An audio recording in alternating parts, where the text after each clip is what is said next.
सुन रहे हैं pocket FM RJ Shreya के साथ। चैप्टर 17 ये आदित्य था। जैसे ही राजीव लिफ्ट से बाहर निकला, उसने प्रखर को आवाज देते हुए कहा, हे प्रखर। प्रखर ने पीछे मुड़कर देखा और कहता है, राजीव सर। वो मुस्कुराते हुए उसे देख रहा था कि अचानक उसके साथ आते हुए आदमी को देखकर उसकी मुस्कुराहट सडनली कहीं गायब हो गई। आदित्य की पर्सनालिटी ही ऐसी थी कि उसे इग्नोर नहीं किया जा सकता था। हालांकि प्रखर ने उसे बहुत साल पहले देखा था, पर उसने उसी वक्त उसे पहचान लिया था। वो आदित्य ही था। उसके पीछे उसका असिस्टेंट यानी कि स्पर्श मेहता आ रहा था, जिसे वो कुछ दिन पहले ही मिला था, जब स्पर्श तान्या को 1 करोड़ का चेक देने आया था। आदित्य ने उसे ध्यान से देखा। वो उसे बहुत जाना पहचाना सा लग रहा था। वो दोनों एक दूसरे से सिर्फ एक ही बार मिले थे, वो भी तान्या और आदित्य की शादी में। इतने सालों में प्रखर काफी बड़ा हो गया था, तो ये तो बहुत ही नेचुरल था कि आदित्य उसे एक बार में नहीं पहचान पाया। हालांकि स्पर्श ने उसे देखते ही पहचान लिया था। राजीव उतने में प्रखर के पास आता है, मुस्कुराते हुए उससे कहता है, तुम्हारी टाइमिंग हमेशा की तरह एकदम परफेक्ट होती है। प्रखर ने आदित्य को इग्नोर करते हुए सिर्फ राजीव पर फोकस किया और उससे बात करने लगा। वो कहता है, sir thank you so much. आपने मेरी हेल्प की। मुझे लाइब्रेरी में अच्छी बुक्स नहीं मिल पा रही थी, तो मैंने सोचा कि आपकी प्राइवेट लाइब्रेरी से ले लूं। तभी राजीव ने उसे जवाब दिया, अगर तुम मुझसे पहले ही ये मांग लेते तो मैं दे देता, पर एक बात कहूँ, मुझे नहीं लगता कि तुम्हें अभी इन बुक्स की ज़रूरत है। आई गेस इन्हें पढ़ने के लिए तुम्हें थोड़ा टाइम लगेगा। प्रखर के लिए अब भी वो बुक्स बहुत ज़्यादा एडवांस लेवल की थी। प्रखर ये बात अच्छी तरह से जानता था कि अब इसे कुछ ना कुछ तो बोलना ही पड़ेगा।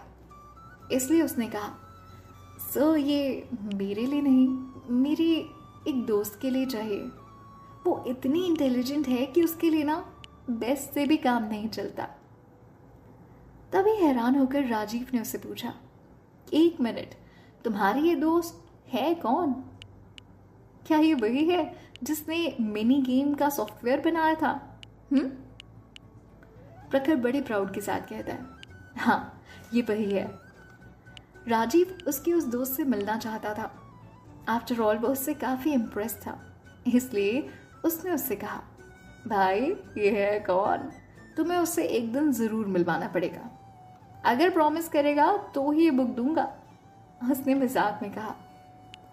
प्रखर सिर हिलाते हुए कहता है, सर अभी उसकी लाइफ में थोड़ी प्रॉब्लम चल रही है, बट मैं प्रॉमिस करता हूँ जब भी मौका मिलेगा मैं आपको उससे ज़रूर मिलवाऊंगा।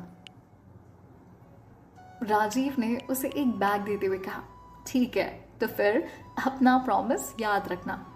ये लो वो बुक्स जो तुम्हें चाहिए थी। जब भी इसका काम हो जाए और जब भी आप इसे पढ़ ले, मुझे वापस कर देना। प्रखर उससे जल्दी से बैग ले लेता है और कहता है, thank you so much sir, आपका बहुत बहुत शुक्रिया। अच्छा अब मैं चलता हूँ। ये कहते ही प्रखर वहां से चल पड़ा। जब तक राजीव उसे पीछे से आवाज देता, रुको प्रखर प्रखर, तब तक वो वहां से जा चुका था। राजीव उसे आदित्य से मिलवाना चाहता था।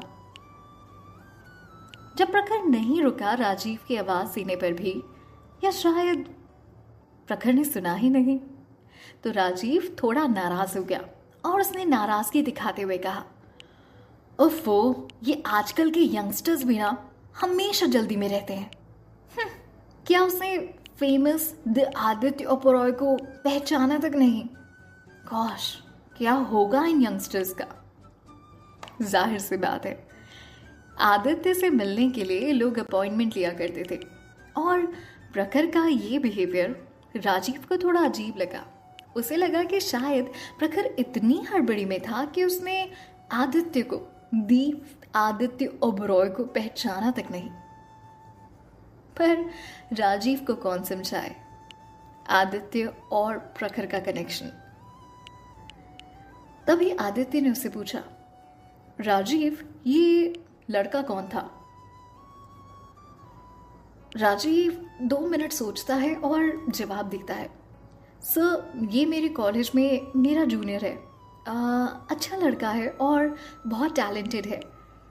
मैं चाहता हूँ कि ये हमारी कंपनी ज्वाइन कर ले, क्योंकि थोड़ी सी ट्रेनिंग के बाद वो काफ़ी वैल्यूएबल साबित होगा।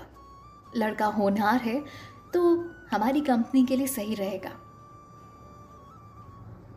आदित्य ये सारी बातें इसलिए पूछ रहा था क्योंकि न जाने क्यों उसे वो कुछ जाना पहचाना सा लग रहा था। आदित्य को इस बात का यकीन था कि वो प्रखर से कहीं ना कहीं तो मिला है, बट कहाँ, कब और कैसे वो उसे याद नहीं था। तभी स्पर्श ने उनकी कॉन्वर्सेशन के बीच में हल्का सा हंसते हुए आदित्य से धीरे से कान में कहा, सर, ये प्रखर है। प्रखर? आदित्य नाम सुनकर सोचने लगा, जैसे उसने ये नाम पहले भी कहीं सुना था। तभी स्पर्श फिर से बोला, सर, ये तान्या मैम का कजिन है। तभी उसको सब कुछ याद आ गया। ये तो बहुत ही बड़ा कोइंसिडेंस था, बहुत ज्यादा बड़ा। आदित्य के लिए अब स्टोरी समझ पाना मुश्किल काम नहीं था। राजीव ने उनकी बात सुन ली थी, इसलिए उसने पूछा, ये तान्या मैम कौन है और आप प्रखर को कैसे जानते हैं? मुझे लगता है कि आप बोल सकते हो कि हम दोनों किसी तरह रिलेटेड हैं, पर मुझे उम्मीद नहीं थी कि आप दोनों एक दूसरे को जानते होंगे। I mean, मैं समझ नहीं पा रहा कि ये कैसे हुआ। राजीव को कुछ समझ में नहीं आ रहा था कि स्पर्श को कैसे पता कि प्रखर कौन है, और आदित्य कैसे प्रखर को जानता है इतने अच्छी तरह से कि सिर्फ नाम ही काफी है। तभी राजीव ने उससे कहा, सच में ये दुनिया बहुत छोटी है, ये बुक्स भी शायद आपको ही चूज करनी थी। मैंने सिर्फ तुम्हारी शेल्फ से कुछ बुक्स निकाल कर दी। आदित्य ने उसे जवाब दिया और उसके दिमाग में सिर्फ एक ही बात चल रही थी, आखिर ये बुक्स हैं किसके लिए? ये बुक्स राजीव की कलेक्शन की सबसे डिफिकल्ट बुक्स में से थी और इसे चूज करने में आदित्य ने उसकी मदद की थी। आफ्टर ऑल, आदित्य से ज्यादा बेहतर इन बुक्स के बारे में और कौन जान सकता था? और आप ऐसा बोल सकते हैं कि जब वो इन बुक्स को चूज कर रहा था तब वो थोड़ा सा नाराज था, क्योंकि वो राजीव से मिलने गया था, पर राजीव को एक प्रोजेक्ट पर काम खत्म करना था। इसलिए उसने उसे रिक्वेस्ट की थी जब तक वो काम करे तब तक आदित्य उसके लिए बुक सेलेक्ट कर दे। उसके एग्जैक्ट वर्ड यही थे। आदित्य ओबरॉय एक बहुत अच्छे रीडर है, तो मुझे यकीन है कि उनके सिलेक्शन की वजह से मेरे जूनियर को फायदा ही होगा। इसलिए मैं चाहता हूं कि दी परफेक्शनिस्ट इन बुक्स का सिलेक्शन करेंगे ना जनाब आप मेरे लिए।